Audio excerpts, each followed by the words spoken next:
Hey, this is Austin Stevens. This is exam number 3. Pack animals. I chose to do question number 1. There are some major issues relating to pack animals. Number 1, failure to give proper amounts of water in extreme heat or water at all. 2, overloading or excessive amount of weight. 3, improper fitting of the tack and equipment.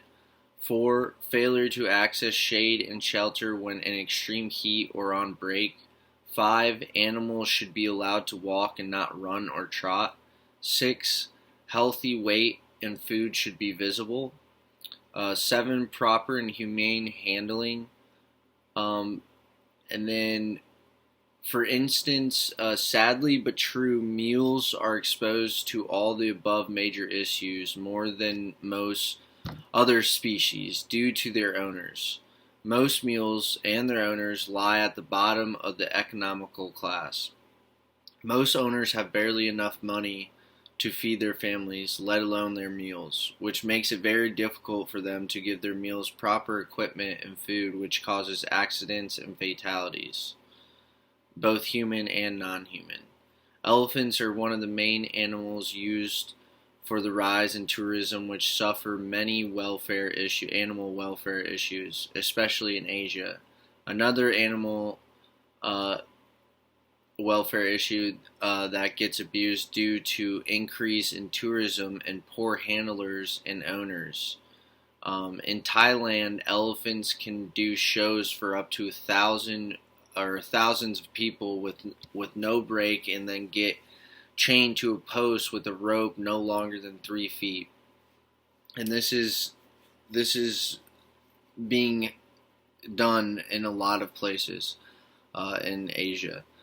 Many young elephants suffer harsh trauma from being separated from their mothers at a young age, forced into labor and training camps to break their spirits, so they're able to perform and give rides. This is just a couple examples of many.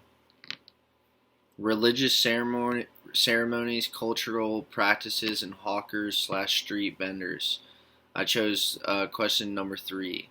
I was informed about hawkers and vendors using animals as a means to sell cheap food to local communities to make a living, both able to move freely to different locations.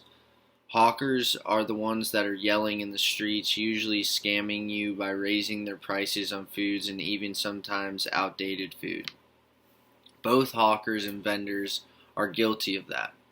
What's an issue, in my opinion, is the sanitary problem between human and animal with these vendors and street hawkers, not to mention the high rise in animal skins and souvenirs that are endangering many species. Most of these street vendors you see in Asia and the Middle East are not regulated by health inspections and aren't licensed. Sometimes they will butcher the animal 5 feet away from where they sell it.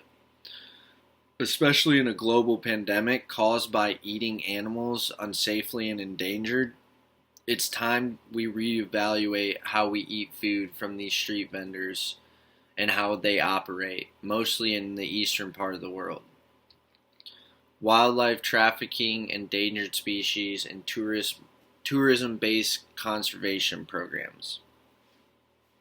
I chose question number 5. Conservation tourism is defined as commercial tourism which makes an ecologically significant net positive contribution to the effective conservation of biological diversity. Since it's a recently coined term, the past discourses occurred under the theme nature-based tourism.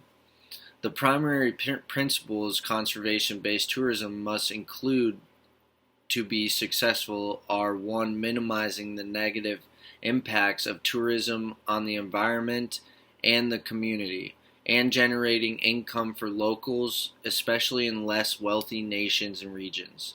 Conservation tourism also contributes significantly to environmental protection, sustainable use of natural resources, and restoration of biological diversity.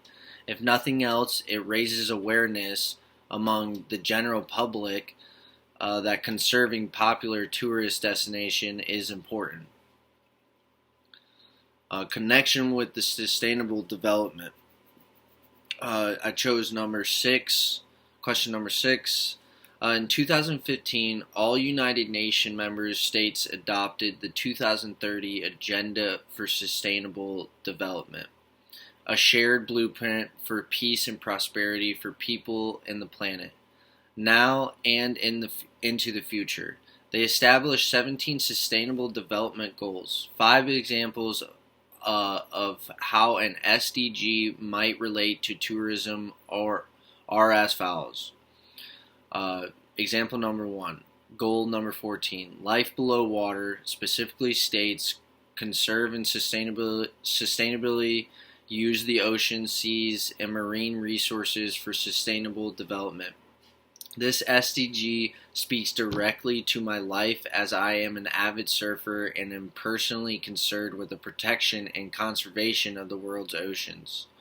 Plastic pollution interrupts foraging and breeding, destroying habitats and the ecosystem services to society. Goal 14 relates to tourism by states, counties, and tourism entities who pass ordinances to ban plastic products, which will significantly reduce waste and its negative impact on ocean life.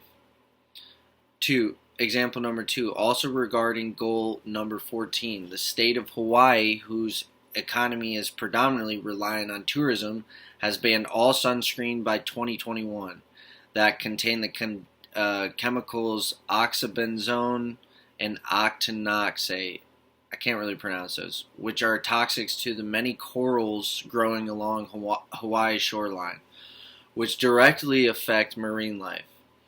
Example number 3, goal 8, decent work and economic growth, relates to sustainable tourism that creates jobs and promotes local culture and products in developing areas of the world.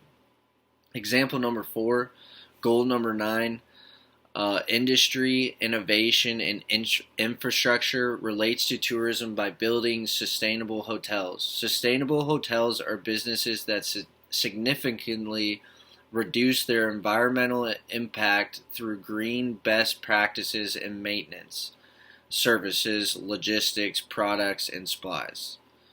Goal 12, responsible consumption.